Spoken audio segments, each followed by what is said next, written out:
Got hurt, it's not my fault. Wanna save my life, had to get involved again.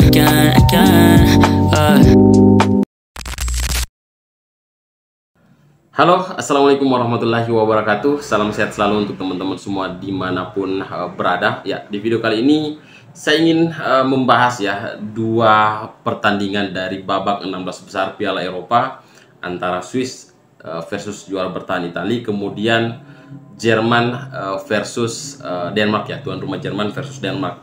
Dan tentu teman-teman sudah tahu hasil akhir dari dua match ini ya, dimana skor identik 2-0.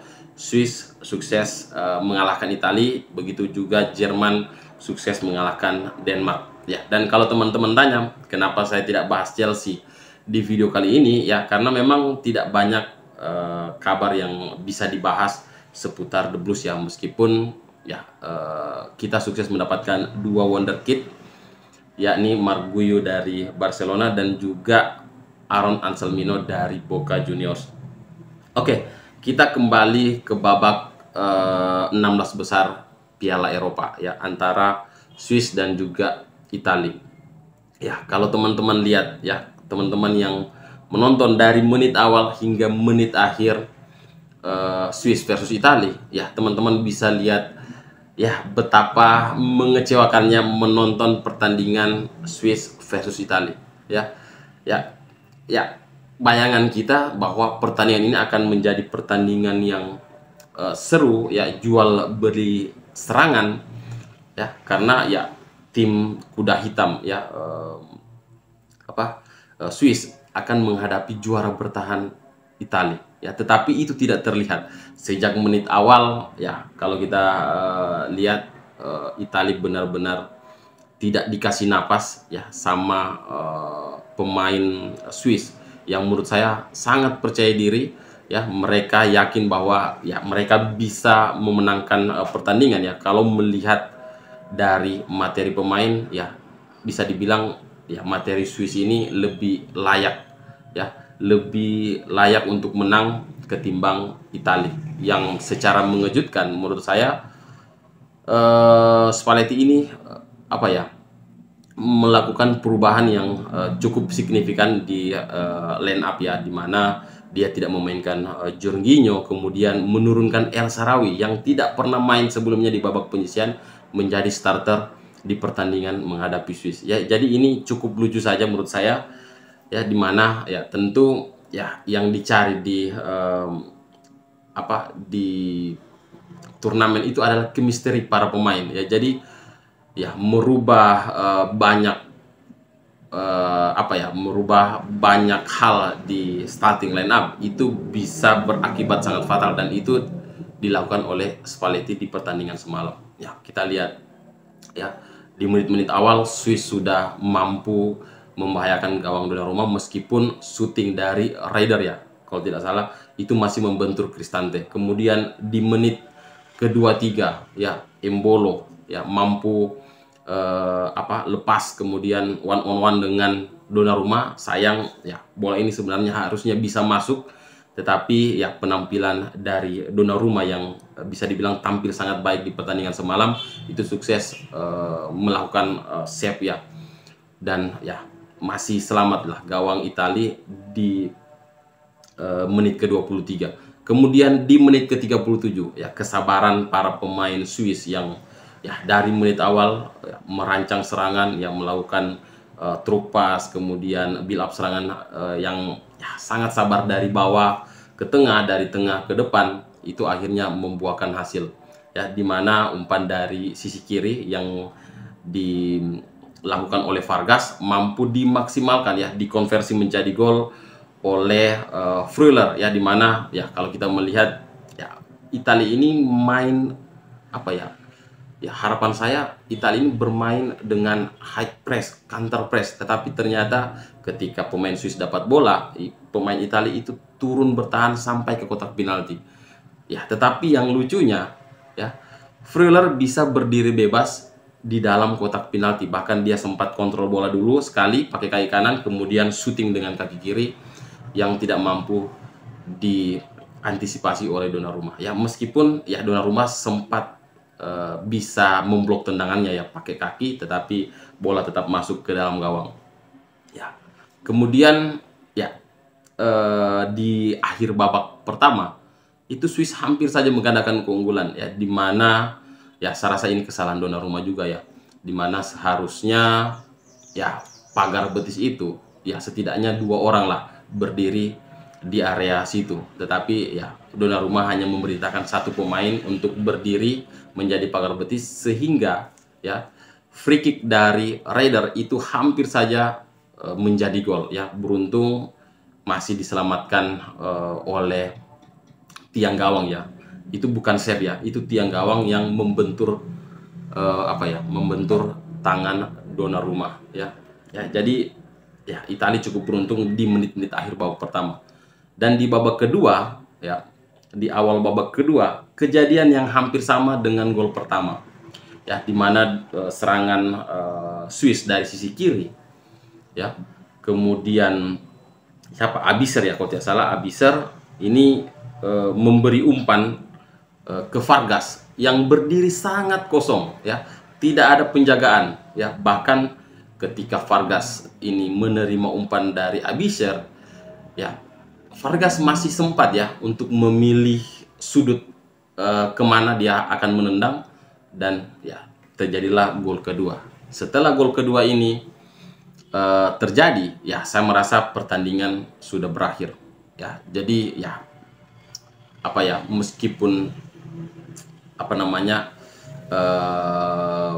Italia berusaha untuk setidaknya memperkecil ketertinggalan, saya rasa dengan permainan sejelek semalam ya, sejelek tadi malam ya, saya rasa ya Italia hanya membutuhkan keajaiban ya, dan keajaiban itu hampir saja terjadi ketika Fabian Schär ya, pemain bertahan Newcastle United, hampir melakukan gol bunuh diri ya, di mana antisipasi headingnya itu mengarah ke gawang, beruntung masih diselamatkan oleh tiang gawang ya. Jadi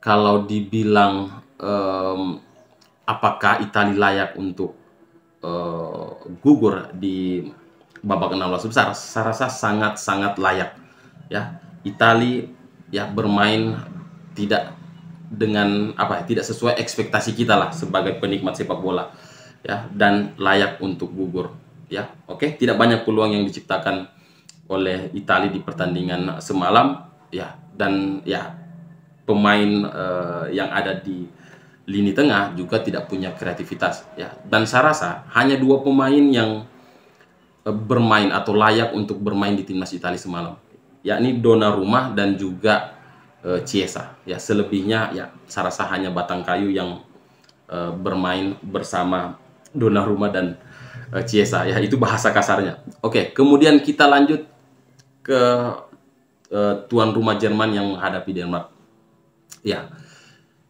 Di awal babak ya, saya melihat ya ini pertandingan beda level ya, beda level permainan, di mana Jerman tentu lebih diunggulkan ketimbang Denmark. Tetapi ya saya melihat sebenarnya Denmark punya chance ya, punya peluang untuk bisa mengalahkan Jerman ya, di mana ya di awal-awal Jerman lebih mengandalkan skill individu ya, terlalu banyak dribbling Leroy Sané, kemudian Musiala itu terlalu banyak melakukan dribbling ya. Tetapi ya kita lihat akhirnya Jerman bisa unggul lebih dulu lewat titik penalti ya. Meskipun sebelum penalti ini terjadi ada 2 gol yang tercipta yang sama-sama dianulir oleh VAR. Pertama gol dari Schlotterbeck yang terjadi pelanggaran sebelum terjadinya gol ya, dilakukan oleh Kimmich. Kemudian gol dari Andersen yang ya dimana pemain Denmark itu offside sebelum terjadinya gol ya. Dan sial bagi Andersen, setelah golnya dianulir dia melakukan handsball di kotak penalti, sehingga berbuah penalti untuk Jerman, dan ya Kai Havertz sukses mencetak gol ya.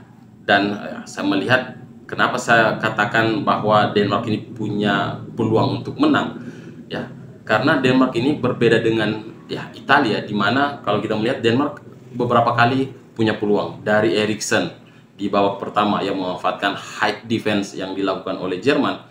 Eriksen sukses lolos ya, diberi long ball, kemudian syutingnya masih bisa di blok oleh Rudiger. Kemudian di akhir babak pertama ya, Højlund itu dapat peluang emas ya. Seandainya ini gol ya, tentu ya jalannya pertandingan akan sangat berbeda ya. Tentu Jerman akan all out keluar menyerang, dan ya serangan balik atau counter attack bisa dimanfaatkan oleh Denmark. Sayang Højlund gagal memanfaatkan peluang emas di akhir babak pertama, dan akhirnya ya mereka tertinggal dari gol Kai Havertz ya. Kemudian di menit ke-59 ya, kalau tidak salah di menit ke-59 itu Kai Havertz hampir saja membawa Jerman leading 2 gol. Sayang peluangnya gagal berbuah gol, dan terlihat ya Nagelsmann ini sepertinya kurang puas hanya unggul 1-0 ya. Tidak aman unggul 1-0, di mana Denmark juga berusaha untuk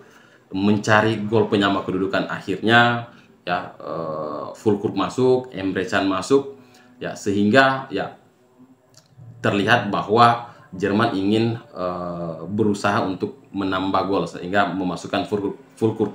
Karena kita tahu sendiri Füllkrug ini adalah pemain yang punya skill super sub ya, entah dia bisa bikin gol ataupun bikin assist.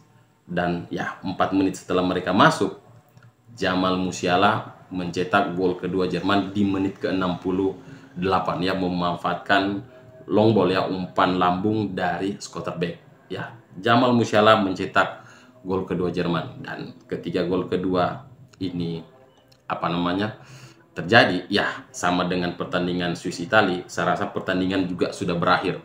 Meskipun ya ada beberapa peluang yang bisa diciptakan oleh Denmark ya lewat Højlund dari dalam kotak penalti, syuting kerasnya masih lurus dengan Manuel Neuer dan mampu di-save sangat baik. Kemudian ada beberapa peluang Jerman, bahkan ada gol dari Wirtz yang dianulir karena offside ya, dimana kerjasamanya dengan Füllkrug mampu menciptakan gol ketiga. Sayang dianulir oleh wasit ya. Jadi dengan hasil ini Jerman tinggal menunggu pemenang ya, pemenang antara Spanyol dan juga Georgia. Sementara Swiss ini menunggu pemenang Inggris dan juga Slovakia ya. Jadi ya sangat sangat layak untuk kita tunggu ya, siapa yang akan